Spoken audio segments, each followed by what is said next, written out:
साथियों नमस्कार। एक बार फिर से आप सभी साथियों का एक नए वीडियो में स्वागत है। नवरात्रि के बहुत ही महान पर्व पर लोग श्रद्धालु देवियों के गढ़ पर, देवियों के स्थानों पर बड़े ही हर्षोल्लास से पहुंच रहे हैं माता का दर्शन करने के लिए, माता का आशीर्वाद प्राप्त करने के लिए। उसी कड़ी में नासिक से 65 किलोमीटर की दूरी पर स्थित माता सप्तश्रृंगी गढ़ है, जो महाराष्ट्र के 3.5 शक्तिपीठों में से अर्ध शक्तिपीठ सप्तश्रृंगी गढ़ में विराजित है।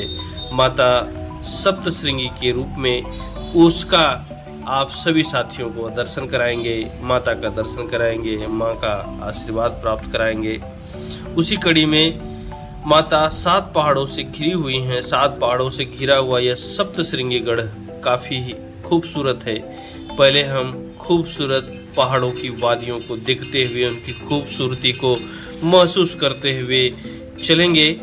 आइए उन खूबसूरत पहाड़ों की सुंदरता को देखते हैं। आपको बता दें कि माता लगभग 1.5 किलोमीटर की ऊंचाई पर बसी हैं। इतना ऊंचे ऊंचे पर्वत हैं और ऊपर क्रिकेट के मैदान जैसा एक समतल क्षेत्र है, जहां पर आराम से खेती भी की जा सकती है। उस समतल क्षेत्र को भी दिखाएंगे और कई जलकुंड भी हैं इस मंदिर में। ऊपर चढ़ते हुए हम जलकुंड को भी देखेंगे। हम ऊपर बस द्वारा चलेंगे, बस पर बैठकर चलेंगे और सब कुछ देखते हुए चलेंगे। महाराष्ट्र सरकार की तरफ से काफ़ी अच्छी व्यवस्था की गई है। इतने टर्न हैं, इतने घुमावदार रास्ते हैं, जहां पर पुलिस फोर्स लगी हुई है रास्ता बताने के लिए, सामने से आने वाली गाड़ियों का संकेत देने के लिए।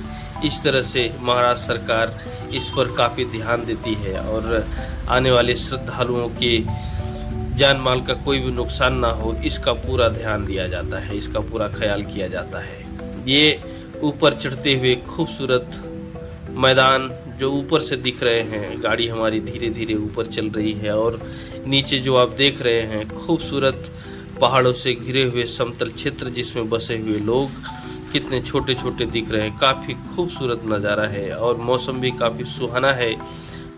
बादलों से ढका हुआ पूरा का पूरा नीला आसमान इस बात का संकेत दे रहा है कि मौसम काफ़ी खूबसूरत है। आपको बता दें कि बस द्वारा ऊपर चढ़ने में कम से कम 10 मिनट का समय लगता है। इतना ऊपर चढ़ाई करनी पड़ती है।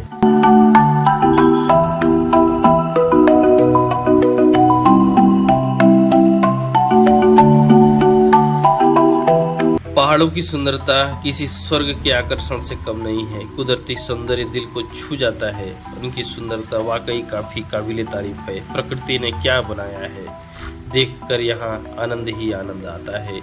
हल्की हल्की ठंडी हवा वृक्षों से झंकार पैदा करती हुई बह रही है। दूधिया झरनों पत्थरों के बीच में से होता हुआ सब कुछ हमारी आंखों के सामने उतर रहा है। हम बहुत ही आनंदित हो रहे हैं। पहाड़ आपको लुभाते हो या नहीं, लेकिन यह सभी को पता होना चाहिए कि पहाड़ों में जीवन देने की कितनी क्षमता होती है। साथ ही पहाड़ों की शानदार जैव विविधता की महत्ता को समझकर उनके संरक्षण का हर संभव प्रयास होता है।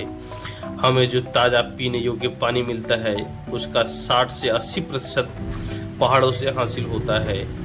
पहाड़ असंख्य जीव जंतुओं और पेड़ पौधों को अपनी गोद में आसरा देते हैं। पहाड़ संपूर्ण भूमंडल का 24% हिस्सा कवर करते हैं और 13% ग्लोबल जनसंख्या को शरण देते हैं। इन महत्ताओं को जानने के अलावा पहाड़ी सौंदर्य आप सभी को हमेशा आकृष्ट करता रहा है। पहाड़ खामोश प्रहरी हैं जो अनेक तरह से हमारी रक्षा करते हैं। पहाड़ों की यात्रा करने का अर्थ है प्रकृति से ऐसे जुड़ना कि अपने ही मन की गहराइयों में उतरने का अवसर मिल जाता है। पहाड़ों की यात्रा करते समय सभी को आमतौर पर सीधे सच्चे धार्मिक और मिलनसार स्थानीय लोग मिलते हैं, जो पर्यटकों का खुले दिल से, खुली बाहों से और मुस्कान के साथ स्वागत करते हैं।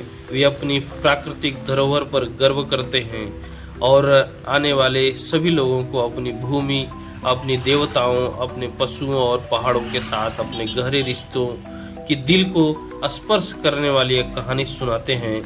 कभी वह थकते नहीं हैं यह सब बताते हुए। मैं अक्सर देखता हूँ, मैं अक्सर यात्रा करता रहता हूँ, इसलिए मैंने स्थानीय लोगों के साथ सुनसान जंगलों, खामोश पहाड़ों में घंटों बिताए हैं, लेकिन कभी भी मैंने परेशानी या असुरक्षा का एहसास तक नहीं किया है। इतने मिलनसार होते हैं ये लोग। पहाड़ केवल शानदार नज़ारों और सोशल मीडिया प्लेटफॉर्म योग्य तस्वीरों के लिए नहीं होते। पहाड़ों में जीवन जीना कठिन भी होता है। चलना और बुनियादी काम जैसे खाना बनाना, खेती करना और शारीरिक श्रम लगता है। इन सारी चीज़ों में आवश्यकता होती है स्ट्रॉन्ग स्टेमिना की। लोगों का इकोसिस्टम बहुत नाजुक होता है, जिसे संभालने और सुरक्षित करने की ज़रूरत है। पहाड़ों पर जब बारिश पड़ती है तो एक जगह से दूसरी जगह जाना और चीज़ों को उपलब्ध करना एक चिंता का विषय भी बना रहता है। लेकिन इन सब परेशानियों के बावजूद भी यहाँ रहने वाले लोग काफ़ी मिलनसार और धार्मिक प्रवृत्ति के होते हैं।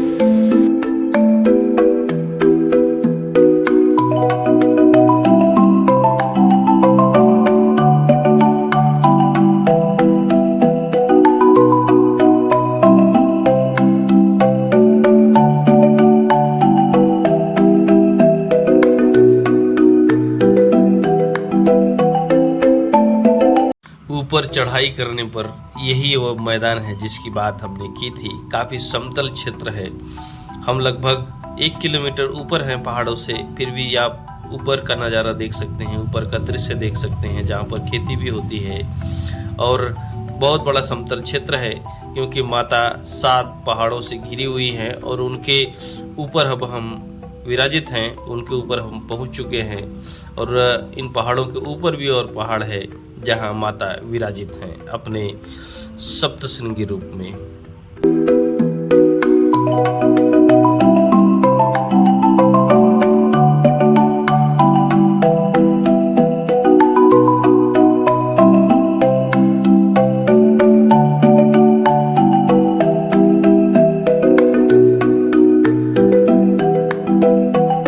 माता का दर्शन करने के लिए 2 रास्ते हैं, एक सीढ़ियों का रास्ता है और दूसरा रोपवे का रास्ता है। इस तरह से हम सीढ़ियों के जरिए माता का दर्शन करने चलेंगे। 480 के लगभग सीढ़ियां हैं जो ऊपर चढ़नी होती हैं माँ का दर्शन करने के लिए। ये मुख्य गेट है जहाँ से सीढ़ियां ऊपर जाती हैं और हम इन्हीं सीढ़ियों की मदद से ऊपर माता का दर्शन करने के लिए चलेंगे।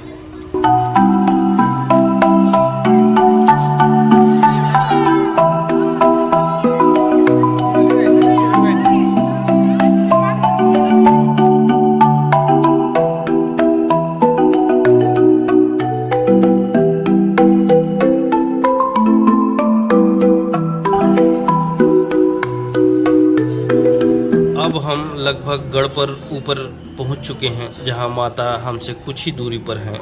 ऊपर से प्रकृति की सुंदरता आप देख सकते हैं और नज़ारा वो देख सकते हैं।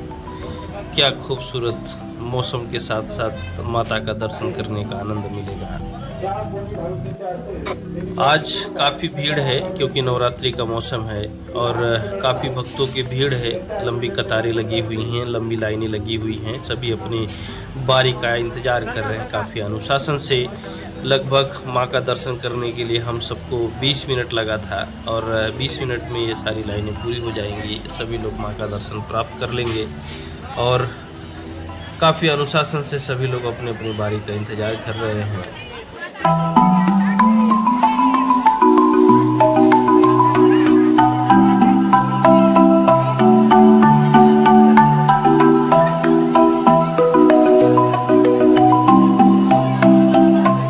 हर साल नवरात्रि के दौरान सप्तशृंगी किले में एक बड़ा जुलूस निकलता है। राज्य भर से श्रद्धालु यहाँ दर्शन के लिए आते हैं। किला क्षेत्र में वातावरण दर्शनीय है तो कोई भी इस जगह से मोहित हो जाता है। करोड़ों भक्तों की माता एक पारिवारिक देवता हैं। भगवान श्री रामचंद्र से लेकर छत्रपति शिवाजी महाराज तक कई लोगों ने इस जगह का दौरा किया। जब आप इस ऐतिहासिक और धार्मिक किले में पहुंचते हैं तो अतई मन प्रसन्न हो जाता है। कहा जाता है कि जब महिषासुर राक्षस के विनाश के लिए सभी देवी देवताओं ने माँ की आराधना की थी, तभी यह देवी सप्तशृंगी रूप में प्रकट हुई थी। भागवत कथा में पूरे देश में 108 शक्तिपीठ मौजूद होने का उल्लेख मिलता है, जिसमें से 3.5 शक्तिपीठ महाराष्ट्र में हैं। सप्तशृंगी को अर्ध शक्तिपीठ के रूप में पूजा जाता है। अन्य 3 शक्तिपीठ कोल्हापुर की महालक्ष्मी, तुलजापुर की तुलजा भवानी और माहूर की रेणुका देवी माता हैं। सप्तश्रृंगी पर्वत पर स्थित इस मंदिर तक पहुंचने के लिए आपको काफ़ी मेहनत तो नहीं करनी पड़ती है, क्योंकि दोनों रास्ते रोपवे और सीढ़ियों का। देवी का यह मंदिर 7 पर्वतों से घिरा हुआ है, इसलिए यहाँ की देवी को सप्तश्रृंगी अर्थात 7 पर्वतों की देवी कहा जाता है। वनी पीठ को आधा शक्तिपीठ माना जाता है, अर्थात शेष, क्योंकि यह इच्छा, क्रिया और ज्ञान की संयुक्त शक्ति पर कार्य करती हैं और पूर्ण पीठों की शक्तियों का संगम है। देवी ने दुर्गा का रूप धारण किया था और महिषासुर नामक राक्षस का वध किया था, जिसने ब्रह्मांड को परेशान किया था। उसके बाद देवी को यहीं स्थापित माना जाता है। चूंकि देवी ने यहाँ अपना रूप धारण किया था और सप्तश्रृंगी में भी निवास किया था, इसलिए इसे देवी का मूल स्थान भी माना जाता है। सप्तश्रृंगी माता के 18 भुजाएं हैं और वह देवी दुर्गा के अवतारों में से एक है। यह स्थान पहाड़ी की चोटी पर है और तीर्थयात्री सीढ़ियों के साथ साथ आप रोपवे के जरिए भी मंदिर का दर्शन कर सकते हैं।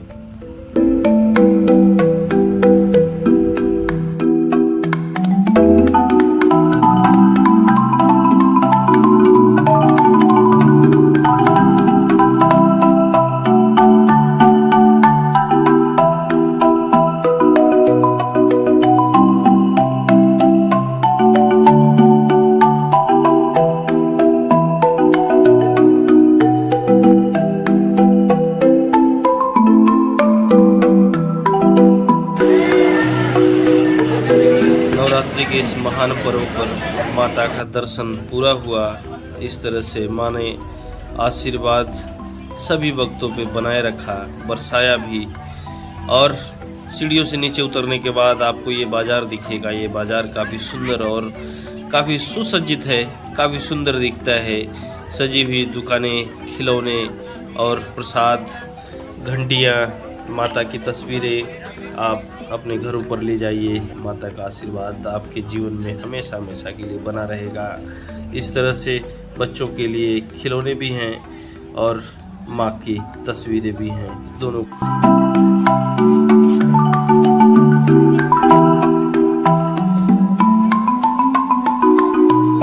वीडियो को अंत तक देखने के लिए आप सभी साथियों का बहुत बहुत धन्यवाद। माँ का आशीर्वाद आप सब पे बना रहे।